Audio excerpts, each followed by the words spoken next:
This video is going to go over the assignment on Khan Academy with the title Solid Geometry Word Problems, and this exercise was assigned to you on week 5 of distance learning. Here we go. A cylinder with radius 4 units is shown below. Its volume is 201 cubic units. Find the height of the cylinder. All right. So let's go ahead and look at our formula on the side of how we find the volume of a cylinder. Now, instead of having to find the volume, we are actually given the volume, but what we have to find is the height of this cylinder. So let's again put the information that's given to us and plug it into our equation so that we can find the unknown. First, we know that the volume is 201 cubic units. And that is equal to pi r squared h. The problem is telling us to use, again, 3.14 for pi because we want our final answer rounded to the nearest hundred. So it's going to be a decimal. So I'm going to put in pi's place the value 3.14. And again, that's a rounded value for pi. Let's figure out what the r is. The r is given to us as 4, which is shown right here. Remember, the radius is the distance between the center of a circle to the edge. So 4 definitely is the radius as being shown in the picture. So 4 is being squared. Okay? Now the height is not given to us, which makes sense because the height is what we are looking for. So that's why it still is just h. So I'm just going to put h. Right. So Pemdas is always the first thing you have to check for. I see an exponent, so I'm going to bring everything down, but simplifying what 4 squared is going to be. So 201 is equal to 3.14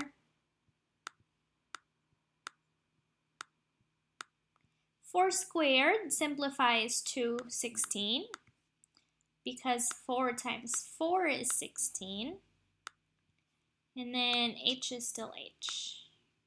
Okay. Now, the first thing I'm going to do here is I'm going to multiply these to each other. Let's figure out what that is. 3.14 times 16 is going to give us 50.24. So I'm going to bring this down. 201 is still there. And again, once we multiplied these two to each other, it gave us 50.24. And then h comes down. Now we now have a one-step equation. The last thing I'm going to have to do is I'm going to have to get rid of this 50.24 that's being multiplied to h. And in order to do that, I'm going to do opposite operation. And since, like I said, these are being multiplied, I'm going to divide by 50.24. And to keep our equation balanced, I also have to do the same on the other side. Okay. Because of this, 50.24 divided by 50.24 is going to be 1. So on the right side of my equal sign, I'm simply going to have that 1h. And then simplifying this division, 201 divided by 50.24 will give us 4.0007. And if I wanted to simplify to the nearest hundredth, it's going to give me 4 or 4.00. So that is my h.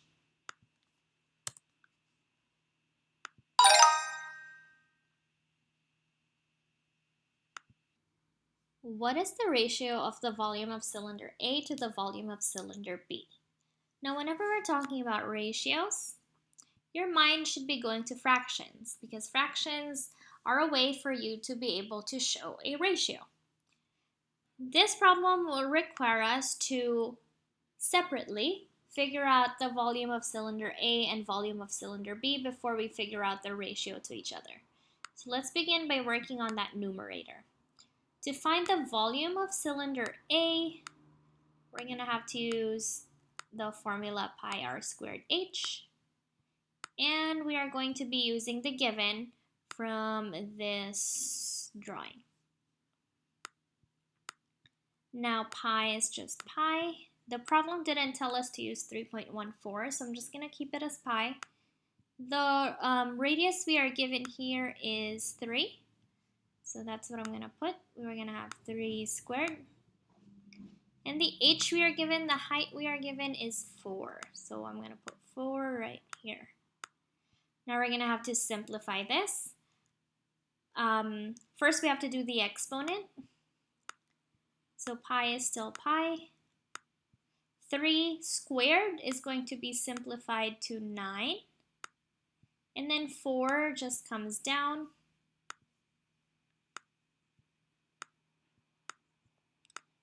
And to further simplify this, we can just multiply 9 times 4. And we're going to get the volume of cylinder A to be 36 pi. All right. Now that we've got the volume of cylinder A, we're just going to let it hang out for a second as we find the volume of cylinder B. Now, because this shape is also a cylinder, we're going to have to use the same formula, which is pi r squared h. And we're going to use the given from this drawing now. Again, we were not told to substitute pi, so I'm just going to keep that as pi. The radius we are given here is a 5, and we are squaring that. And the height we are given here is a 2. Now, as always, we gotta follow Pemdas rules, so 5 squared first will give us 25, because 5 times 5 is 25. And then 2 just comes down. All right. Next thing we can do is we can multiply these numbers to each other so that we can get the volume of cylinder B. 25 times 2 is just 50. So the final volume here is going to be 50 pi. Now what I'm going to do is I'm going to use these values that we found and I'm going to put them in this form.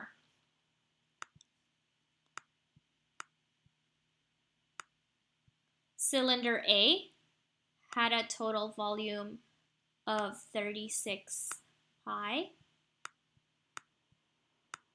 Cylinder B had a total volume of 50 pi.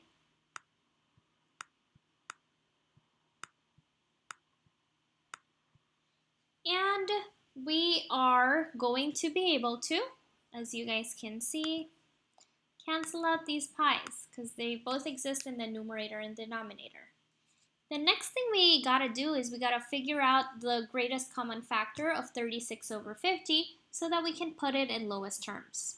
Well, 36 and 50 are both divisible by 2. So if I divide the numerator by 2, and if I divide the denominator by 2, we are going to end up with this fraction in lowest terms. 36 divided by 2 in the numerator will give us 18. And 50 divided by 2 in the denominator is going to give us 25. Now 18 and 25 no longer have any common factors, so this will be its final form. And that matches up with letter A.